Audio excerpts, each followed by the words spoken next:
For today's video guys, papakita ko sa inyo kung paano mag-download ng RFS. Kasi sa Play Store, dito sa Play Store, yung RFS, yan, RFS, sa Play Store meron yung bayad. Pero ipapakita ko sa inyo na para wala kayong bayad, wala kayong babayaran. Pero dapat para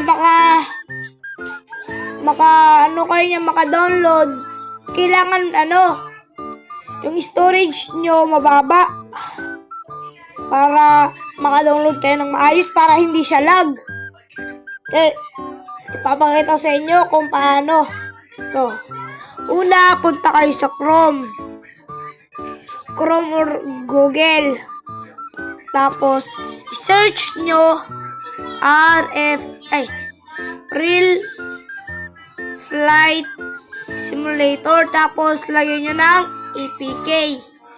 Pagka lagay nyo yan, search nyo na. Itong unang lalabas, pindutin nyo yan. Pagka pindot nyo, itong download. Pagka download nyo yan, pindutin nyo itong tatlong plus sign dito sa taas. Pindutin nyo yan. Tapos, downloads. Pagkapunta nyo dyan, yan, may kita nyo dyan yung flight simulator. Tapos, install nyo lang siya. Ako kasi, na-install ko na, kaya di ko na siya install. Sana nagustuhan nyo yung video ko and subscribe to my channel.